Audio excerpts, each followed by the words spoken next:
People often think the United States must be the richest country because it has the largest economy. But comparing economies solely by total output is like judging wealth by the number of dollars without asking how many are sharing them. This insight from economist Thomas Meyer highlights a critical misunderstanding about global wealth. What if the richest nation were not a global giant, but a tiny country defying expectations? This video explores how smaller nations strategically position themselves to create extraordinary citizen prosperity, often outperforming economic powerhouses like the United States and China. We'll uncover the surprising factors that determine true national wealth beyond mere economic size. But before we dive in, please subscribe to our channel, like this video, and turn on notifications to stay informed about our latest content. The GDP per capita advantage.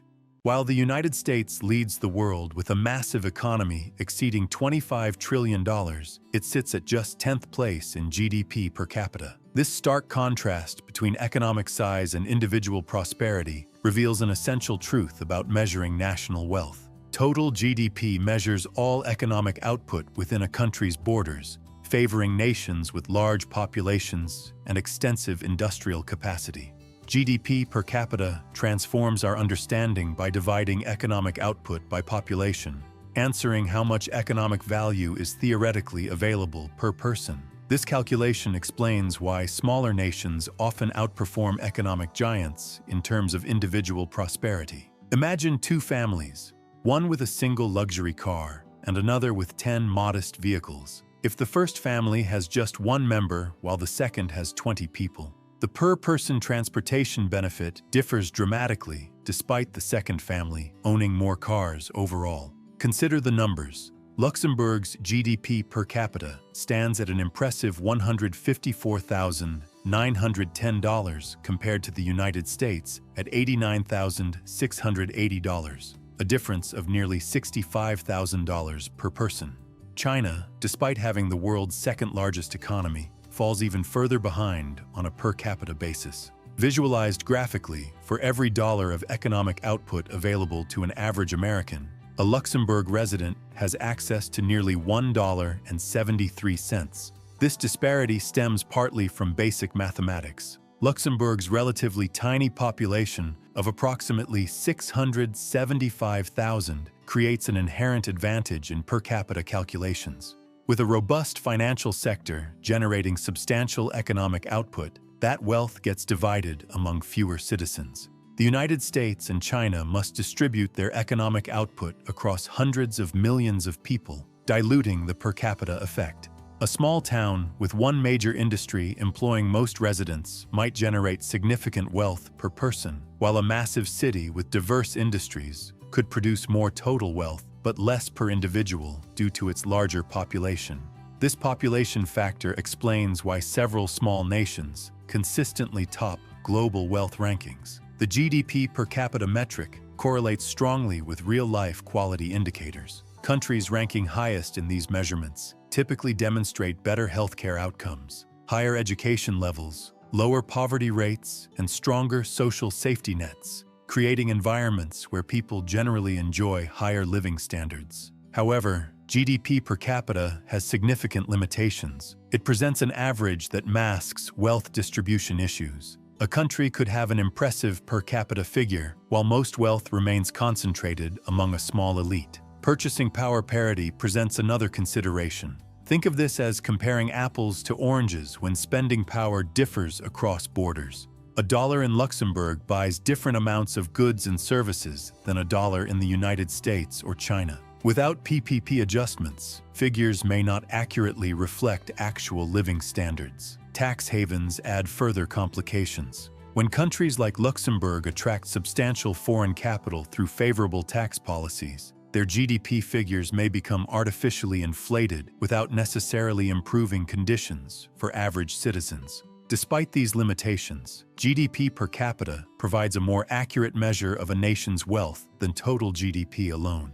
It focuses on individual economic prosperity rather than collective economic size, offering meaningful insight into resources potentially available to citizens. When asking which country is truly the richest, we're typically interested in living standards and individual opportunity, precisely what per capita measurements attempt to quantify. Luxembourg's strategic economic model. Beyond the metrics lies a more intriguing story. Luxembourg transformed itself from a modest steel producer into an economic powerhouse despite having virtually no natural resources and a land area smaller than Rhode Island.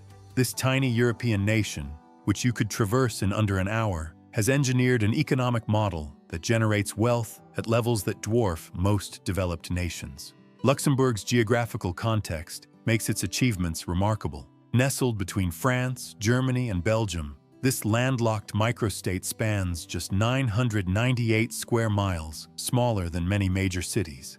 Historically dependent on steel production until the industry's decline in the 1970s, Luxembourg faced an existential economic challenge that required complete reinvention.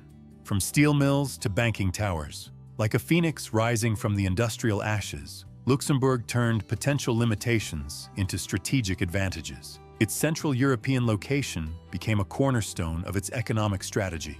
Positioned at the crossroads of major European economies, Luxembourg leveraged this placement to establish itself as a financial services hub.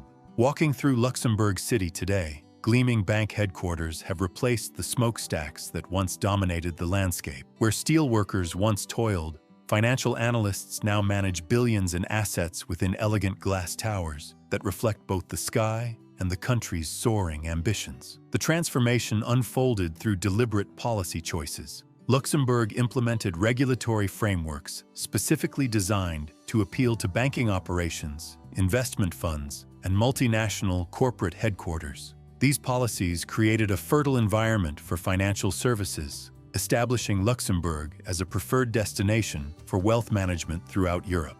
The architecture of prosperity. At the heart of Luxembourg's prosperity lies its carefully engineered tax structure. The country developed favorable tax treatments for holding companies, intellectual property rights, and investment vehicles. These incentives have proven compelling to corporations seeking efficiency in their European operations. Luxembourg identified a specialized niche that required minimal physical space but generated maximum economic output. The financial sector now forms the backbone of Luxembourg's economy, contributing significantly to its extraordinary GDP per capita. Banking and investment services have reshaped its entire business landscape, creating a self-reinforcing ecosystem where specialized expertise continuously attracts more talent and capital. Building economic resilience. Recognizing the risks of over-reliance on a single sector, Luxembourg has strategically diversified its economic portfolio. The country has cultivated high-technology industries, built sophisticated logistics networks, and developed specialized services beyond traditional banking, creating resilience against economic shocks. Luxembourg's economic blueprint shares similarities with other small, wealthy nations like Singapore and Macau SAR, which have likewise engineered prosperity through strategic specialization rather than natural resources. What unites these success stories is their ability to identify and develop specialized niches within the global marketplace. The regulatory environment plays a crucial role in Luxembourg's success. The country has implemented frameworks specifically designed to nurture its target industries. This isn't merely a tax haven, but a sophisticated ecosystem with carefully calibrated rules that balance attractiveness to business with necessary oversight. Luxembourg's advantage comes from creating an environment where financial institutions can operate efficiently while maintaining credibility in global markets. Conclusion. As we look toward 2026, the global wealth landscape continues its dramatic transformation. IMF projections show Singapore leapfrogging to second place globally, overtaking Macau SAR, while the UAE tumbles 9 positions from 6th to 15th in just 1 year. These rapid shifts underscore a fundamental truth. Prosperity comes through adaptability and strategic specialization. The nations that will thrive implement deliberate economic models suited to their unique advantages. As the world's economic map is redrawn, small nations remind us that innovation outpaces sheer size. The true measure of success lies in how effectively countries convert economic activity into tangible prosperity for their citizens. What do you think? Let us know your thoughts in the comments below.